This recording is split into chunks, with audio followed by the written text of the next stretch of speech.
like when you're approaching, the one thing that I really like about our approach is that you've helped me figure out how do I feel most Yara, which isn't necessarily at all tied to feeling like I have to cover up or cover traditional things, but what makes me feel the best.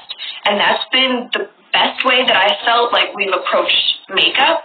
Right. So what do you feel like for somebody looking at a whole tub of makeup? Like, how do you figure out, how did you even figure out, like, what you enjoyed, what you liked? Is it just trial and error? It is a lot of trial and error, and also I think figuring out the features you want to highlight the most. Again, so for me, I really got into makeup because a lot of the tutorials out there are for double lids, and I couldn't find any resources on how to work with monolids, so that was kind of why I got into doing makeup first. Mm-hmm. So finding something that kind of intrigues you and then working on it and really trying out different looks. There's so many channels and tutorials out there. I feel like you're bound to find something that sparks an interest. Yes. Okay, great. So we're going to attempt the second eye. I'd love to know if anyone is following along. If you tag us in your final product, we want to see how we did as a group. Right. Okay. So the first thing is I felt the urge to pull my eye. Don't do that.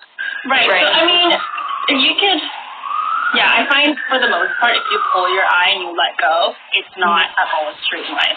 You can hold it or keep your hand steady.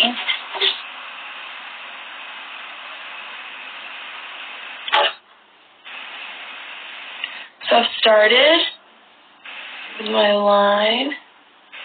And it's also trial and error to figure out what angle kind of flatters your eye shape the most. But I think that's really good, Yara. Thank you. And I think for the most part, if you follow the bottom and just kind of sweep up, that's generally in good shape. But so that looks really good. And then maybe this time, another way I do it sometimes to prevent it getting too thick, you can kind of start right there and then connect up and then build as you go versus taking away.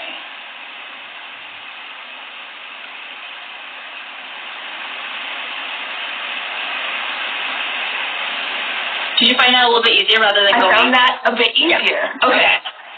So from here up. Yeah, so there up versus down. Right. I even see the difference in my ability to be a little more precise here. Right. Than here. So you can fill in, and then same thing, you would just then lift your lid and smudge in between your lashes.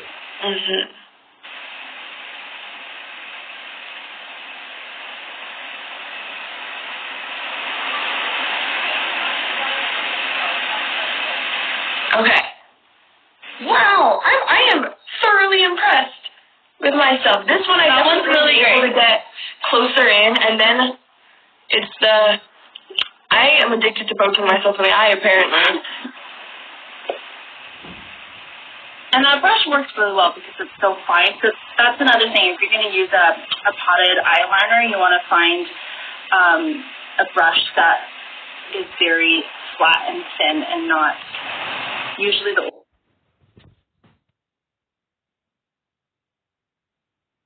really great one.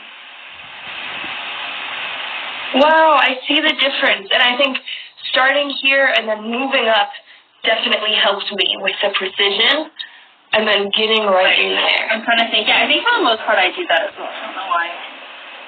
What do you think one of your favorite liner looks we've done has been? We've had a lot of fun.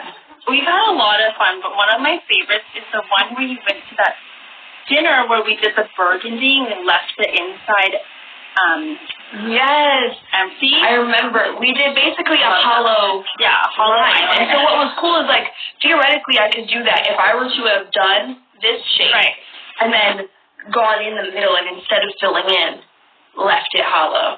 Yeah, I don't even think you need to clean anything up. That one's so perfect. I'm finishing off with my gloss. Oh, your gloss. Which, fun fact, since we felt the love, and so many people loved this color. This was a color that, I mean, how long did it take of us perfecting, like, our favorite brown? Before and after, every time we saw each other, if there was time, we were swatching. So that was really fun to make your own color.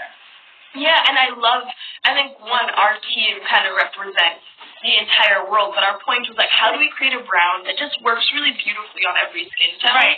Because even when you do my makeup, sometimes I have 20 different color browns on my list to find my perfect brown. Get that nude, yeah, exactly.